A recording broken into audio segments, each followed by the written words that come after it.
Yo, what's up, y'all? Y'all know what it is. Your boy Rex Soprano in the building. DOAGH. Like to welcome y'all back, and today we'll be taking a look at Kamen Rider Climax Double on Nintendo Wii. Now, previously on Diary of a Game War, I actually took a look at the original Kamen Rider Climax for the PS2, and for whatever reason, it seems to be my most popular review to date. And I don't know why. I don't. But I went and took a look at that video, and man, Shaky Cam 1.0 was bad. You guys kinda had a point with that. But you know, like I say, with time comes improvement, and I done stepped way past Shaky Cam, and now we on capture card, man. It's real weird to see how far you've come within a span of a year and some change. So, you know, I do what I can. Like I say, man, my goal hasn't changed, it's still the same. Just to make sure to show off and educate and try to get you to learn something new and play something new that you probably wouldn't experience otherwise. And as long as you guys are out there doing that and I'm touching one person with this, then I'm doing exactly my job. But enough about that whacking off nostalgic, we've got a game to review. Now, as I said before I rudely interrupted myself, is that we are taking a look at Kamen Rider Climax Double. Think about the transition from Climax Heroes to Climax Heroes Double like you would Street Fighter 4 to Super Street Fighter 4 or Calamity Trigger to Continuum Shift. It's just an upgrade. It's not necessarily an overhauling of the system or anything like that. It's just an upgrade by just adding additional characters, making double the front man, just changing a couple small things like that. So it's not really that much a big of a honking change like when we get into Climax Heroes Old, where it's like a big giant transitional change, but here is just an update and nothing more than that.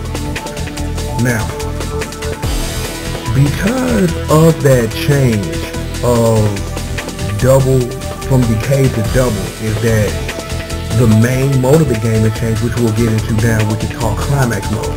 Now, Climax mode is just like decay mode, except a lot more simplified, but in exchange, the mode's a tad harder, but the game does at least give you a chance to screw up. I'll explain it like this. When you first start Climax mode, you start out with Double himself, and then he's the only rider you have available. As you beat the missions that are in front of you, you unlock additional riders, and they have missions. And once you beat them, they become Double's extra men, I guess if you could say it like that. Like, let's just say, for hypothetical purposes, that Double was in a fight and he happened to lose. As long as Double has continue points and has an additional rider to use those continue points, another rider can take his place and finish the mission. And with that, you can beat the mission without it resulting as the game saying you continue. You may be thinking like, well, that's not really that much of a deal, but it is, however, because in order to unlock everything in the game ultimately, you have to beat every mission in Climax mode in order to unlock the next stage of it, which is called Hell mode. And as Hell mode would imply, it's no joke. What it does, it lets you play as the Kaijin monsters and those additional riders that weren't playable in Climax Heroes, and put them in situations that they have no business being in. Because of their limited moveset and things like that, it just makes that tedium just extra retarded, because you pretty much have a couple of things in your favor in Hell mode. That most of the characters in Hell mode are a little bit stronger than the riders themselves to try to balance it all. On top of that, every character in the game can rider cancel. We will get into rider canceling when we get into battle bases in a minute, so I won't leave you hanging on that. But it's just a lot of missions between in all of Climax mode, which I can think of a couple off my head. Mainly a mission with Agito versus the T-Rex Dokkan. There was one where Ryuki has to be 15 riders in 60 seconds. And there was this one when I was playing with the Kaden Kickhopper was like shooting him all left and right across the screen once he went clock up. It wasn't beautiful. It wasn't pretty in any way. When you get into like the Hell missions, there's one with the Magma Dokkan. It is retarded because they only had like 2 combos and one special move, and it's just crazy. But I will put it to you this way. If you want the challenge of trying to unlock all the characters for yourself, go ahead and take it. My suggestion, if you want to save yourself the headache and the teething, just download a save. That's really the cut and dry of it all. Really, the cut and dry of it. Either play the game or get a save. I suggest to get a save because the only reason I unlock all the characters is just so I could give you an informative review because I've done it so you know about it. The only thing crazy about Climax mode that I can really talk about is how the end is unlocked, and I really think I can take time just to explain that. Is that I've unlocked the characters 3 separate times just to make sure that there was some kind of suspicion. For the most part there is. It's just the end just unlocks whenever he feels like, and there are other characters I think of. I think the attack unlocked randomly for me one time. It's just that I have notes and I can't find them right now. But the end was just that character. They would say he's unlocked, and then at 3 separate points every time I try to unlock all the characters. So I don't know where to go with that. Or there may have been something in my research that I missed about that. But you know, it is what it is. Now, the only other thing that's changed before we get into battle basics today is that the gallery mode has been replaced with double stuff instead of having the cash stuff like before, which pretty much boils down to you trade kind of Rory for Hikaru Yamamoto. Depending on how you ultimately approach that, I don't know, is that,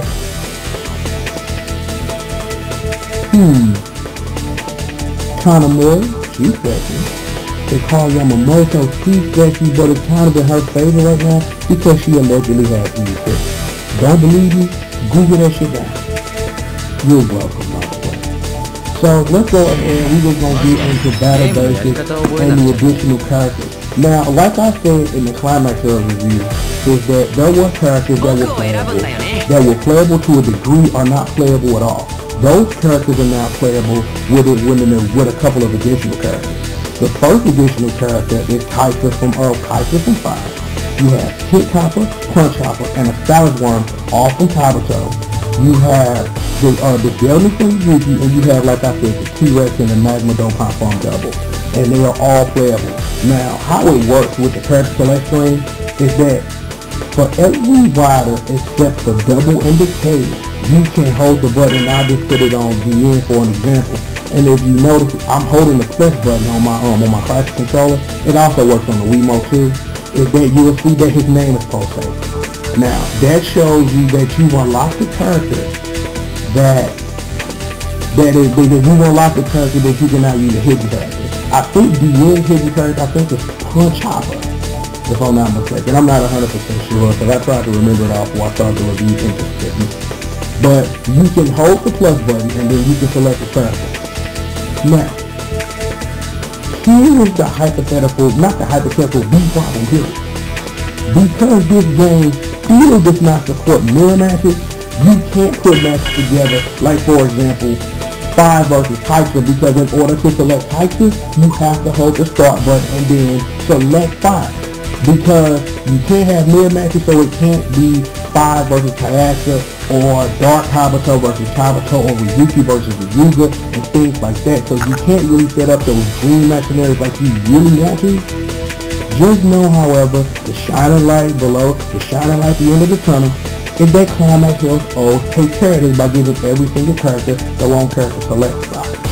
Now, before we get into battle basics, I just think one more time, that just to remind you guys, a fun little trick is that you can use the character selection as a case study. So we'll just do it one last time for just like 30 space and just deal with me for a second. And I'm going to let Mr. Mark Oda take over. Agito, Ryuki, Fox, Blade, Yuki, Kabuto, they're all Kiba.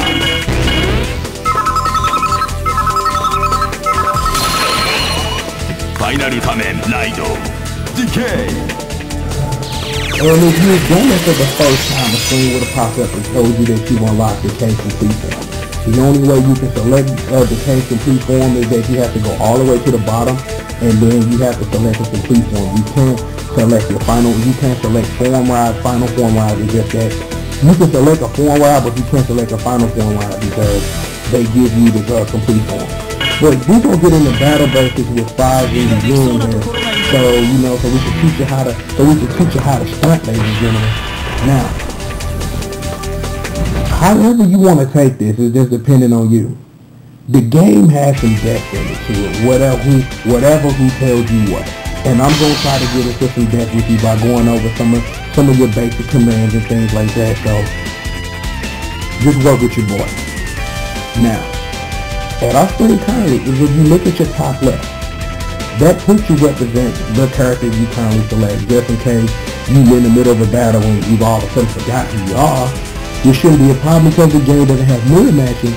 You can look to the top left and then remember that information.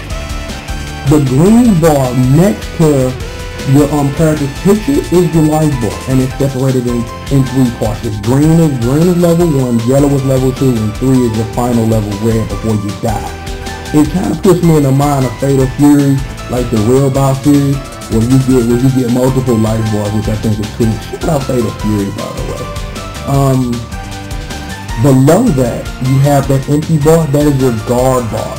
Now, every character is different when it comes to guard bar, and then the rider gauges I'll get into a second. Everybody takes damage differently for the most part. Everybody's guard gauge fills up at a different rate, and everybody can rider charge at a different rate. So every character has their pluses and minuses, which adds some depth to the game, because if you know that character X can charge his rider gauge faster than character Y, or that character Y can take more block damage than character X, you can all formulate it into a battle plan if you really want to get that serious into it. And as I did speak about earlier, the rider gauge at the bottom is usually represented, the circle at the end is usually the icon of the rider, and it's separated in 4 rider gauges. Now there are different things that empty your rider gauge, and I'll name them now. The rider cancel, which we'll get into a second, takes 1 meter. A summon takes 2 meters. A guard cancel summon, where you when you do a summon while you're blocking, that takes 3 meters. Also, a transformation needs a full bar to start, and it goes all, and it just slowly empties your gauge, and then you revert to your previous form, and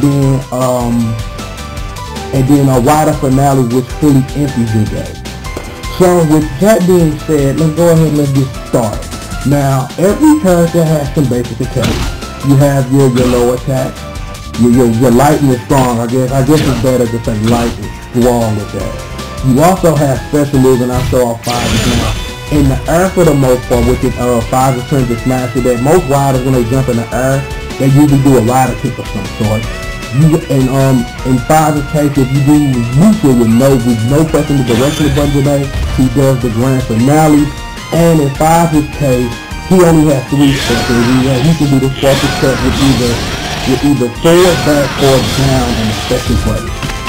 Also, when you press the summon button, most characters do have some sort of summon that they can do to get themselves out of trouble, like you saw 5. And you can also cancel into the 2, and it doesn't cost any additional meter or whatever. Next, you can roll left or right using a certain button, so you know if you need to roll left and roll right. It's different for the configuration from the Wiimote and Nunchuck to just using the classic controller. Now, let me get into that real quick too. The rider charge. You just hold down when you're in a neutral position, and you will charge. Like I said earlier, everybody charges that gauge, and it fills up at a different rate when using the rider charge, so make sure to keep that in mind. Also, the most important move in your arsenal, to me anyway, you can ask anybody, they'll tell you different, is the rider cancel. Depending on your configuration, is different. Is that on the classic controller it's forward twice, and on the Wiimote it's the C button.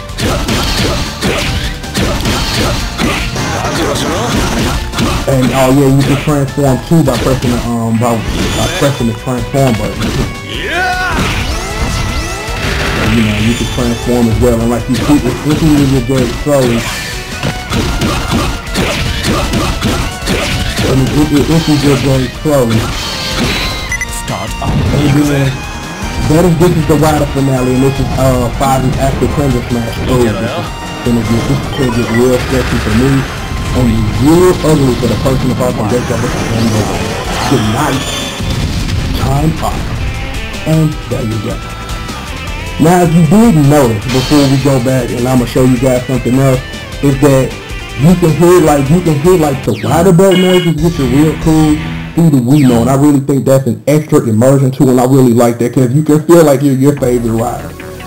Now, before we get out of here, I just want to show you guys Double and how Aiden actually implemented him in the game. And I'll pick the image there. Is that when you pick certain riders, just to segue back, is that you can pick a form. In Double's case, which makes absolutely no sense to me myself, is that you can only have Cyclone, you only can have Cyclone as one soul memory, and then you get to choose between either Heat or Luna. I like Heat because I can do Heat joke, and he got some nice combos when you do a maximum drive, so I feel like that, So it's like, you'll see, is that, because I'm about to show you something that blows this game out the water. This, however, even when I show you this, it doesn't make Double like God in this game. But with correct usage, you could probably beat most people that don't pick kick hopper or punch hopper and don't know the answer. So let's go ahead, let's get started. Now, the thing we're talking about today, let me knock you in down. When you do a body change, is that if you notice, the wind isn't moving. The time is going down, but he's slowly getting up. And it makes no sense. Is that you can really use and abuse that if you want. You can really abuse doing body changes. It's like, it's retarded. It's just, I don't know how Aiden did just make a special configuration for Double, like using lesser A for soul memories and writing A for like body changes, which makes no sense. Before we get out of here, get up. Now that is the other thing that I didn't like, but when the game came out, this is the only freaking finisher they knew about was the Joker experience, so I can't really hate it against it. But I would have really loved to see like I would really love to see like the different finishes with Double's other forms, which would have been real cool. But like I say, Double is just messed up. Because you have to use a body memory for a summon. It's just that it uses it as a transformation. I don't know why. Oh yeah, and that's another weird thing, is that whenever you use your support, you use your summon with Double, what it does, he changes it to like, in this case, Cyclone Metal, changes it to Cyclone Metal, and it gives you like a temporary maximum drive. So, I don't feel it, I don't think I'm supposed to. And even if I did, it wouldn't make no sense. Let's go ahead and get back to the Crash Collect screen. We're gonna go ahead and wrap this up. Now, like I said, Kamen Rider Climax Hero Double. For me, it gets an 8.5 because I gave Climax Hero a 7 for making the attempt to pull all the major Heisei riders together and then some, and making it work to a degree. Aiden really stepped the game up, but the whole particular point to me still is that you can't really do your Dream Max thing, and it's just wrecking my brain that you can't. But it's a nitpick. It's a nitpick that ultimately in the next consideration of the game gets kicked.